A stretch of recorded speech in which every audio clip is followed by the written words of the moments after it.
Bonjour à tous et bienvenue pour cette 5e étape de My Tour Giro Ypres, Arambert, Lépré, Saint-Augustin. Avec donc voilà une étape vraiment, une très belle étape aujourd'hui, avec donc beaucoup de pavés. Et les pavés bien sûr, une étape toute plate mais avec énormément de pavés. La première partie de course qui est donc, il n'y a aucune difficulté majeure. Et après le ravitaillement, qui est lui-même après le sprint, il y aura donc 9 secteurs pavés de Paris-Roubaix qui risquent de faire peut-être un écrémage parmi les favoris et de déjà de ne pas dire qui sera le vainqueur de ce tour, mais qui ne le sera pas en tout cas. Donc voilà, un Bardet qui se met donc devant pour éviter les cassures hein, dans ce début tout plat avec un peu de vent mais pas tant que ça et voilà. Et on voit les échappés qui aucune personne ne veut aller s'échapper et la team A2R la mondiale qui fait rouler ses hommes mais tout doucement avec Michael Cherel qui roule mais très doucement.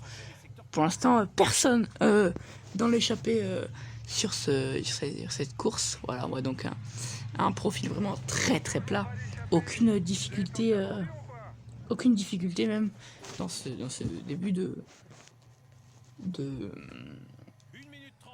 d'étape. Et attention, voilà, on voit donc déjà le sprint intermédiaire qui va donc être lancé, une échappée qui s'est donc formée avec 2 minutes 19 d'avance sur le maillot rose. Il y a donc deux échappés hein, avec Pierre-Luc Perrichon et William Bonnet à l'avant. Et voilà, alors qu'on voit donc Mathias Frank qui se met dans les roues pour ce sprint intermédiaire. Bien sûr, on le sait, hein, ce n'est pas un excellent sprinter, mais il va essayer d'aller grappiller quelques points pour pourquoi pas en fin de tour réussir à aller prendre ce maillot cyclamen. Et voilà, on voit que ça lance le sprint de très très loin et ça va être difficile pour lui. Il va quand même essayer d'aller marquer quelques points. Et ça va être quand même très très difficile. On voit donc William Bonnet hein, qui est donc passé en tête de ce sprint devant Pierre-Luc Perrichon, Michael Trentin, Christophe Laporte, André Greppel, Viviani, Miacius, Christophe, Nilsson Politz, Mathias Frank, Dylan Groenewegen, Nizzolo, Calabewan et Nero Quintana. Et voilà. Pasqualion aussi. Voilà, on voit vraiment une équipe Alzheimer mondial qui a donc récupéré 10 points pour ce maillot cyclamen. Oui, pour ce maillot cyclamen. Et voilà, ça ira en barre. Je vais donc essayer de gérer cet écart. Et voilà. On se retrouve donc pour le premier secteur pavé de cette étape avec 1100 mètres de secteur pavé. Et voilà, et on demande tout de suite à Olivier Nielsen, qui est un spécialiste de cet effort, de rouler fort pour faire un écrémage parmi les favoris. Hein. Et voilà, on voit donc Romain Bardet qui a l'air de se sentir en bonne forme, malgré sa méforme, il a l'air d'avoir quand même d'avoir des bonnes jambes. Et on verra donc la suite. Hein. L'échappée qui a toujours 2 minutes 20, même 2 minutes 21 d'avance sur ce peloton. Et voilà, ça sort directement. Voilà, un secteur pavé pas très difficile, mais qui peut quand même un peu marquer les jambes. Et voilà, tout de suite le secteur pavé numéro 8 avec 1400 mètres de 1400 mètres de pavé. Et voilà, on voit donc ça roule très très fort. Hein. Et là, Romain Bardet qui va se sentir vraiment en excellente forme pour faire rouler ses équipiers tant que ça. Et l'écart hein, qui diminue énormément avec 1 minute de retard, évidemment. C'est normal. Parce que l'équipage de la mondiale roule très très fort. On peut voir tous les équipiers roulent à bloc quasiment. Et voilà. On voit bien Romain Bardet qui va se sentir très très bien. Quintana, Pinot, De Bridge, avec vraiment des gros coureurs hein, qui sont dans cette course. Et là, le secteur pavé qui vont donc s'enchaîner très rapidement avec le prochain secteur pavé, hein, le secteur pavé numéro 8 qui devrait bientôt arriver. Et puis là, il y a donc 34 secondes de retard pour le peloton sur l'échappée. Et oui, ça va revenir hein, très très fort cette échappée malheureusement. Une échappée matinale qui est composée que de 2 coureurs, ce qui est plutôt bizarre. Enfin non, c'est normal hein, sur ce type de tracé, mais voilà, on espère en voir un peu plus, pourquoi pas. On voit donc l'équipage de la mondiale hein, qui place beaucoup d'hommes à l'avant pour l'écart, hein, pour le classement général de Romain Bardet. Voilà, 38 secondes, 39, Ça reprend un peu de temps, mais tout doucement, avec 40 secondes, le virage. Pour le secteur pavé numéro 7, avec 1100 mètres. Et là, voilà, on demande, il demande aux équipiers de rouler très très fort. Voilà, avec 110. Oliver Nassen de rouler avec 110%. Et tous ses équipiers, voilà. Donc c'est voilà, Oliver Nassen qui entame ce secteur pavé en tête finalement, avec Dan Martin juste dans sa roue. Et voilà, donc là, ça roule très très fort. Hein. Un écrémage qui est déjà fait à l'arrière avec quelques lâchers. Et voilà, ça, dans le secteur pavé numéro 7, 1100 mètres de pavé. Et c'est voilà, c'est fini. Le secteur pavé qui est donc fini. Il demande donc à tout le monde de ne plus rouler et de rouler voilà, à 80%, c'est-à-dire plutôt tranquille, mais quand même de gérer l'écart avec l'échappée pour qu'il n'y ait donc que 27 secondes d'écart. Le prochain secteur pavé qui va donc bientôt arriver, hein. Secteur pavé qui vont s'enchaîner. Et voilà, il demande à Oliver Nassen de rouler. Il doit vraiment se sentir dans une forme excellente aujourd'hui, hein, Romain, avec cette incroyable force hein, d'Oliver Nassen qui lui permet, qui est un excellent équipier pour rouler dans les pavés. C'est vraiment l'homme qu'il faut pour ce genre d'effort.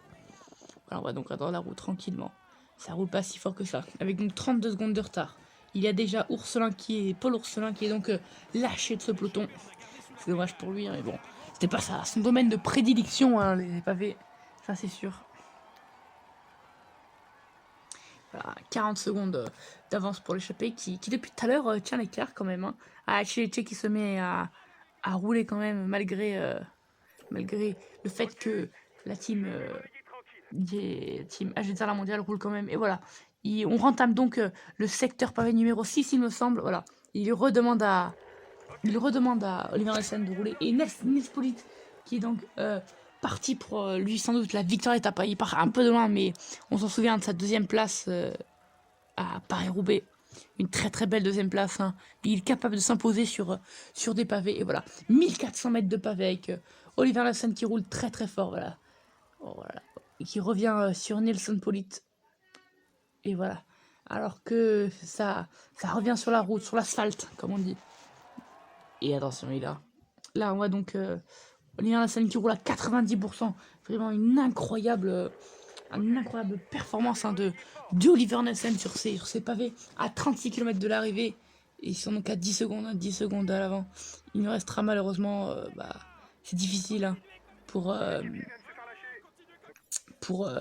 l'échapper. Et Mathias Frank vient juste se faire lâcher. Voilà, Mathias Frank, on va lui dire de finir tranquillement, sans se fatiguer. Pour aller chercher des points pour le maillot par point, justement. Et voilà, toujours le groupe William Bonnet, Pierre-Luc Périchon qui va se faire rattraper après ce virage, sans doute. Et voilà, ça y est, ils se sont fait rattraper. Voilà, une très belle échappée matinale. Je pense qu'ils vont finir tranquilles pour pourquoi pas retenter de prendre des échappées dans le futur.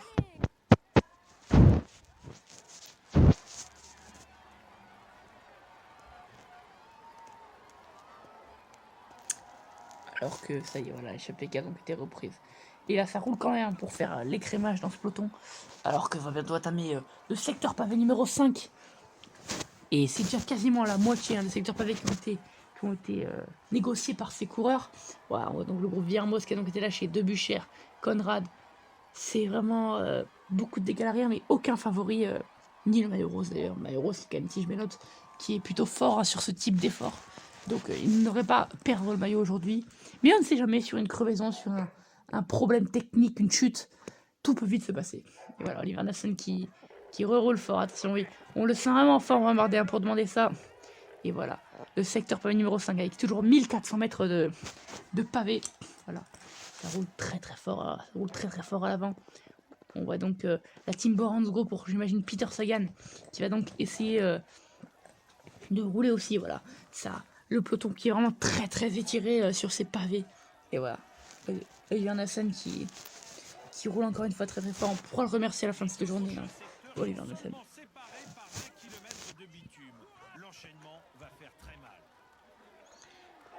Et attention, parce que là, il va donc y avoir un enchaînement de 3 secteurs pavés qui va faire très très mal aux jambes, aux organismes.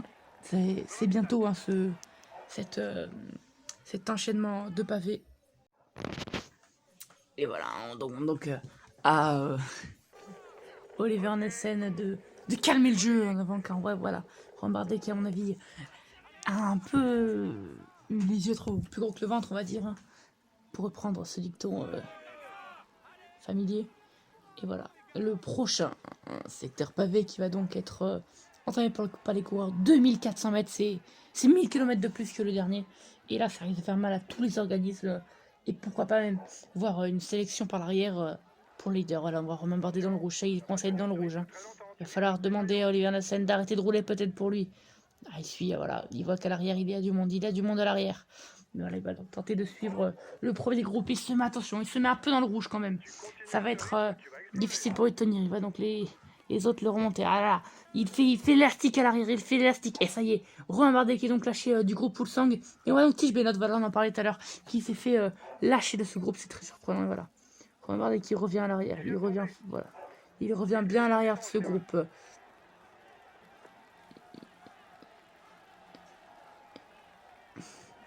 C'est donc un groupe de 5 et Romain Bardet tous, ils sont 2 dans son groupe. Romain Bardet pour venir sur le groupe Full Sang. Voilà, ça va être très très dur. Mais à l'avant, le problème c'est que Oliver Nassen qui roule toujours à l'avant, c'est ça qui est dommage. Et voilà, alors que là, on réentame un secteur pavé de 400 mètres, de 1400 mètres, excusez-moi, mais qui risque encore une fois de faire très mal. Et c'est donc le secteur pavé numéro 3. Il en reste plus que 2 après ça, mais ça va être très difficile. Il y a donc 22 km avant l'arrivée. Et 23 secondes d'avance pour le groupe de tête, évidemment, sur le groupe Benoît. Donc voilà, il y a donc Full Sang qui est donc juste devant lui. Voilà, Full Sang qui relance. Et ça y est, c'est la défaillance pour Romain Bardet. Une défaillance malheureuse pour Romain Bardet avant. Ouf, il risque de perdre du temps au général, c'est terrible. Alors que voilà, il y a donc Poli qui est donc attaqué, ça gagne. Il y a tous les favoris de cette étape aujourd'hui. Et aussi du tour avec Thomas, Guérin Thomas. Il y a aussi Alejandro Valverde. Et voilà, on va donc avec Marcus Burghardt pour un Bardet en défaillance. Il essaie de récupérer un peu. Et surtout de ne pas perdre trop de temps. Il a 50 secondes du groupe devant. Voilà, on voit donc Mathieu Machos qui essaie de revenir.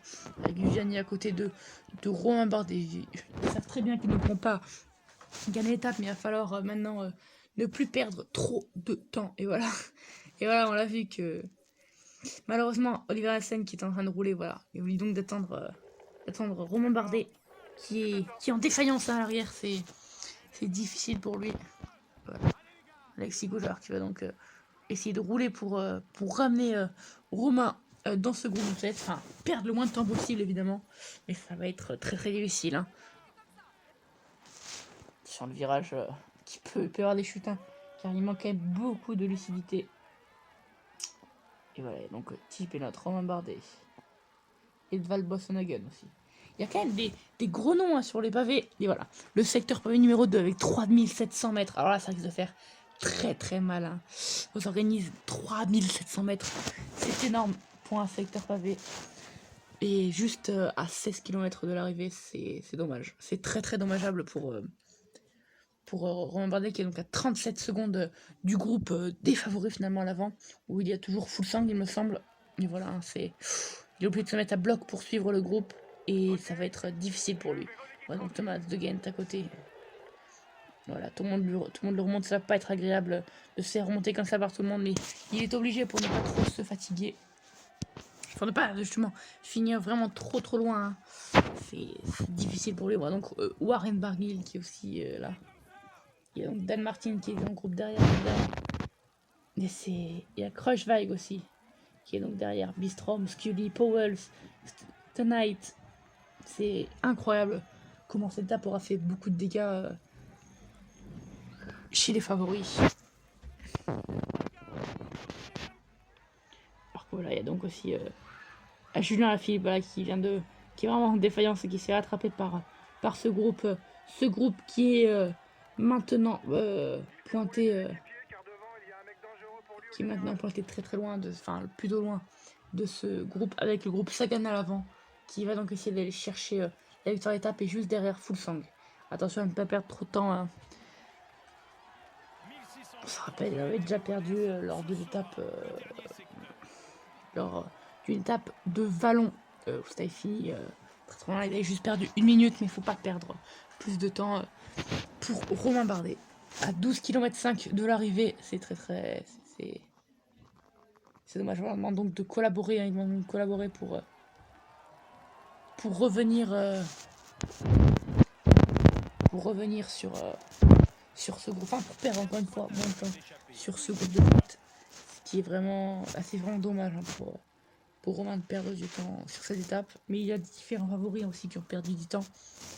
Voilà, les Lampard qui revient. Lampard aussi, très surprenant, qui est pas là.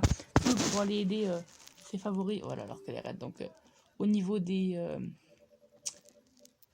classement où sont les favoris, il est juste Vincenzo Nibali finalement qui est très bien passé à l'avant. Et là, voilà, ça collabore hein, pour perdre le moins de temps possible. Il ne reste plus qu'un secteur pavé à négocier. Et ça va être difficile. Hein. Plus de ravitaillement pour Romain Bardet. Ça y est, voilà, ça va donc être très difficile. Ça y est, voilà. Il perd beaucoup d'énergie hein, dans cette fin avec 8 km, à 8 km de l'arrivée. Ça va être difficile. Il reste donc un secteur pavé qui vont mettre entamé derrière ce virage. Voilà, juste là. Un secteur pavé de 1600 mètres. Et ça y est, voilà. Il se fait rattraper par tout le monde. Voilà, c'est difficile. Hein. Pour lui, c'est très difficile pour lui de tenir. Là, les pavés qui ont fait beaucoup de mal à Romain pendant pour cette 5e étape, il me semble, de ce My Tour Giro. C'est donc de prendre la roue de la Philippe, les Français qui s'entraident finalement. Avec voilà, Warren Barguil, un trio français derrière. Dans la roue de Yates, avec Casper Asgreen, avec Thomas de Gent. Il y a du beau monde là, quand même à l'arrière. Et c'est la fin du secteur pavé et la fin de l'enfer hein, finalement pour ces coureurs lâchés. Voilà, alors qu'ils sont donc quand même plutôt loin du groupe de tête. Attention à ne pas perdre trop de temps. Allez, donc le groupe Pinot, le groupe Martin. Thibaut Pinot aussi qui s'est donc fait lâcher du groupe de favoris. Voilà, 2 km 2 de l'arrivée. Et on a donc Niki Terpstra qui gagne cette étape devant Peter Sagan. C'est bien joué à lui. Il y a un sprint avec Peter Sagan qui l'a gagné avec Christophe, Katowski, Valgren, Geraint Thomas, Nelson Polit, et Van Avermaet, Fuglsang. Et Fuglsang qui fait donc 9ème. Hein. Un favori qui fait donc 9ème, c'est très bien joué de sa part hein, pour Fuglsang. Il gagne beaucoup de temps sur les autres favoris. C'est bien joué de sa part. Hein. On le voit, voilà. On le voit, un Romain Bardet qui finit dans le mal. Il a donc essayé de finir avec ce groupe pour avoir le temps de ce groupe. Et il finit tout pile avec ce groupe. Et voilà, on voit donc le dernier coureur, Paul Ourselin, qui est donc à 8 km de l'arrivée, qui va donc venir Il sera donc dans les délais normalement. Oui, il est dans les délais. Tant est pour lui. Et voilà, le dernier coureur qui est donc dans les délais. Et c'est bien ça. Voilà, on voit donc regarder avec une journée pas terrible hein, pour Romain. Mais bon, fallait s'y attendre un peu. Il n'allait pas gagner du temps aujourd'hui.